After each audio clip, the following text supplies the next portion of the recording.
to be following in footsteps of the Mini with the X5M, and we're going to be installing a set of ECS Tuning wheel studs with their acorn nuts here. That way we can put back the H&R wheel spacers the car had on it before. These were on with the aftermarket wheels, which had much longer wheel bolts that came with them. When I sold the wheels bolts went with them, and we went back to the factory wheel bolts. They are not long enough to accommodate the spacer, so I wanted to go ahead and upgrade to wheel studs while also getting a long enough stud that I could put the spacers back on. Just a side note on the spacers, on the X5M, which this is a little weird, this is the only car I've ever had this issue, the wheel bore is a different size on the front and rear. The fronts are pretty much standard BMW size, whereas the rear is a little bit smaller. I think the front is 74mm bore, and the rear is a 72.5mm bore, so you cannot swap front and rear wheels, which, I mean, why would you want to do that? But you also cannot buy 4 identical spacers. So just a note, make sure you don't mess that up. As far as the wheel bolts are concerned, these are M14 by 1.25, so a fine thread. The exact one was on the car already, so it should screw right into the factory hub, and then we'll just use these acorn nuts to hold it on.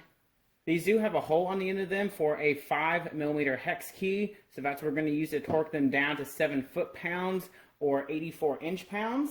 Really, my only complaint about the ECS tuning kit is it just comes in all these little individual bags. So there's no instructions, no anything that comes with them, but other than that, I really have no problem. It does take a little bit of time to unwrap each of these individually, but I understand why they come like that. I would also like if they came with one extra, so I'll have to see if I can contact them and buy separately an extra just to have a spare laying around, because if one of these does break or if I damage it or something like that, I can't easily replace it. So I just like having an extra around at all times. Then again, these wheels aren't coming off and on as often as the Minis are. But these are their longer wheel stud. You can buy these in various lengths, so you can buy it. It'll tell you on the description how large of a wheel spacer it will accommodate. So that's nice. So you can know, oh, I can put a 10 mil, 15, 20, 25, 30, whatever. They will just send you longer and longer wheel studs to accommodate your wheel spacer. We're going to be running a slightly different setup than what we had before. I actually didn't measure these properly, so these fronts are going to be, I believe, 12.5mm, and a rear are going to be 15. So you can see it's a little bit of a difference, but not that big of a deal. You definitely won't be able to notice on the car. But this should be just as easy as doing it on the Mini. Of course, I'm going to jack up each wheel, put all these on using blue Loctite on the bottom threads here. It's got a nice little collar that it'll seat on. With all these put on, throw the wheel spacer on, pull the wheels back up. It should be a pretty simple process. Anyone can do this. If you can jack up your car and take a wheel off, you can do this setup. One thing that's really cool with these H&R wheel spacers, and I have never seen this list before, but I've always wondered about this, is it includes a list, and let's see if it'll focus on it. So it tells you the size of the bolt and the thread pitch and how many turns that you should be able to twist the nut on to have proper thread engagement.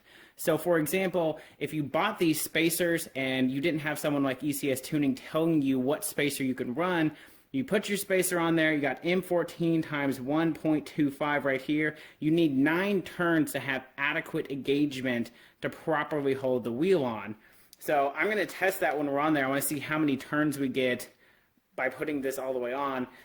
Knowing from the Mini, I know that these fully seated on the stud for me. So it went all the way down to where the top of the bolt was right at the bottom of where the thread started. So it'd be right about there. So this entire nose cone was sticking out, but you could just start to see where the threads came all the way through. So the whole nut has threads inside of it, not just this smooth part of the nose here. So it should have way better engagement than what this list recommends, but it's nice to know that there is some sort of list that you can go off of this is how much thread engagement you need to properly fit this on here. You also have a nice little list on the back here telling you, all these different cars that these will fit onto, so that's also pretty cool. I know what car I bought them for, but it's still just nice to have a list like this. Good on H&R on having proper research, proper instructions, proper information for the end buyer. So let's go ahead, grab the car, jack it up, and we'll grab the blue Loctite and we'll start swapping things out. While I'm assuming anyone who buys an E70 X5M probably already knows the answer to this question, I just want to cover it to be thorough. There are a few different reasons why you would want to upgrade the studs. Now, number one, first and foremost, they are stronger. When you're tightening your nut down onto the stud here, what you're doing is you're applying a clamping load between the wheel here and the hub. And when you're applying that clamping load, it is 100% linear. It's just the stretch of the stud that's holding the wheel in place. By twisting the nut, you're not twisting the stud, so there's no rotational torque on the bolt. It is just linear. It's going to be much more accurate, consistent clamping force versus this bolt.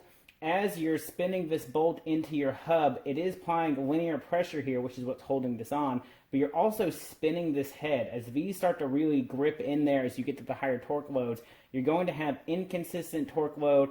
You're going to have this maybe start to kink slightly. These are easier to break, and then of course, if it breaks, you're going to have a really bad day. So, studs are better from that aspect. They're also more convenient. So having these 5 studs sticking out of the hub, you can easily slide the wheel onto there. It'll hang there on the studs while you grab your wheel nuts. It makes it a little bit easier for you to work on your car, getting wheels off and on, especially if you're using it for a track car or something where you're doing a lot of maintenance. Easier to get off and on all the time. One other smaller benefit is some people like the way they look. So instead of just having this bolt here, that to me looks a little bit more cleaner and OEM. This looks a little bit more aftermarket and sporty. I don't like it on the Mini, but I think I'm going to like how it's going to look on the E70. Now, of course, going to a longer wheel bolt or wheel stud will, of course, allow you to run spacers or different size wheels, but that is an advantage that both of these share. However, like I said before, with these being stronger, as you go longer and longer and you're running wider spacers, this is going to be a safer option than running a bolt. Really, the only downside to the studs is number one, with this open face right here, you could get some debris, especially if there's any threads exposed. If your stud is longer and you're not fully covering up all of these threads here, you may have problems with debris building up, and it doesn't look quite as OEM. So like on my R53, I am a little annoyed with how these look because it takes away from the vintage kind of retro vibe that's got going on. And then of course cost. So that should give you a good breakdown of why studs, why not studs, and you can make an informed decision from there. Alright, so if you watched my video on the Mini, like I said before, this is almost the same exact process. What you're going to need is, I like to put all these in cups because, like I said, they don't come in a container, so using some sort of disposable cup, I can put all the studs in here, all the nuts, and then all the old hardware can go in that one over there. We're going to need that inch-pound torque wrench. I've got it set to 84 inch-pounds, which is 7 foot-pounds. It's just enough to tighten that down so the stud's not going anywhere, but you're really not trying to tighten it down too much. Then we'll need my big torque wrench. When we're tightening down these nuts to 90 foot-pounds, we'll need a little bit of blue thread locker, and of course our wheel spacers. And of course you're going to need some sort of hardware to take your wheels off, however you choose to do that. But that's really it, so we'll go ahead and get this wheel off right here, and I'll show you the process, and then we'll just have to repeat it 19 more times. So exactly like before, we're going to take the end of our stud here, put a little bit of blue thread locker on it, and then hand thread that in there.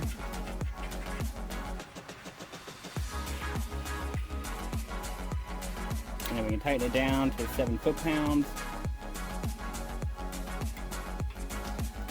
And that's all there is to it. So we'll repeat that, and then we'll go ahead and throw the wheel on with our spacer and show you what it looks like.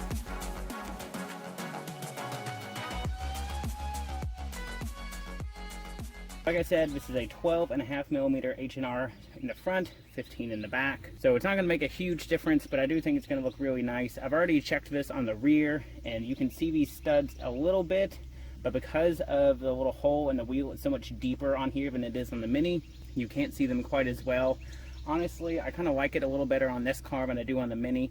I think it fits the personality better, A, and B, because it's tucked in a little bit, you only really see it if you're looking for it. If you weren't really looking for it, you would never notice. We're on the Mini, I think it's super obvious. But yeah, that's all there is to it. So just do that on the other 3 wheels, and once we get it on the ground, we can show you the width. Unfortunately, I apologize, I did not get any shots of it with the regular spacing with it on the ground. I've got pictures of it and other videos where the car is like that, but I'm not going to have it, a good side-by-side picture.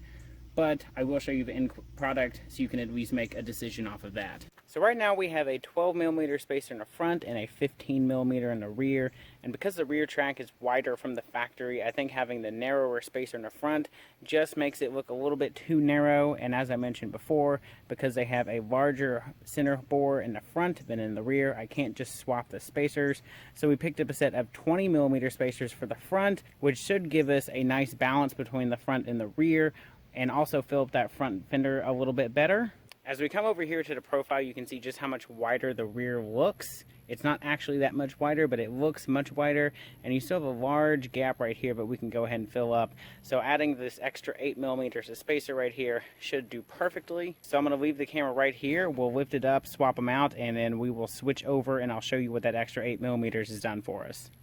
So hopefully that before and after shot really shows how much more of that wheel is brought out. I think it fills the fender gap a lot better. I think it matches the rear a lot better. The rear track is still a little bit wider, but I feel like we've closed that gap a little bit to make it look more like a square stance. It's also really going to help the fact that I do want to take this to autocross. So with it being lowered 3 inches and being widened by 40mm in the front and 30mm in the rear, should really help us to reach that equal height to width ratio that we need so we can compete in autocross. I'm not looking to be competitive. I'm just trying to go out there and actually be allowed to use it. Now, one thing to remember with studs, because it is a brand new piece of metal, it may have some stretch to it, so I would recommend checking these maybe anywhere from 3 to 7 days after you first put them on, and just go ahead and retorque them. When I did this the first time around, none of them needed to be tightened anymore, but still it's a good idea to check just to make sure. But that's all there is to it. So we have our ECS Tuning wheel studs, we have our H&R wheel spacers, and I think it looks great. It really makes the car look that little bit more aggressive without spending too much money, and it also makes it a lot more practical, a lot easier for me to get the wheels off and on. And unlike my Mini, you can only barely see the ends of the studs in here. Even on camera, they're almost impossible to see, so it's a much more stealthy modification on this car. So overall, I would definitely recommend the combination of the two. I think they're both really nice products and a great budget way to add a little bit of extra flair to your X5M. Of course, if you guys have any questions or comments, feel free to drop those down below. Hit that subscribe button, and I will see you guys next week.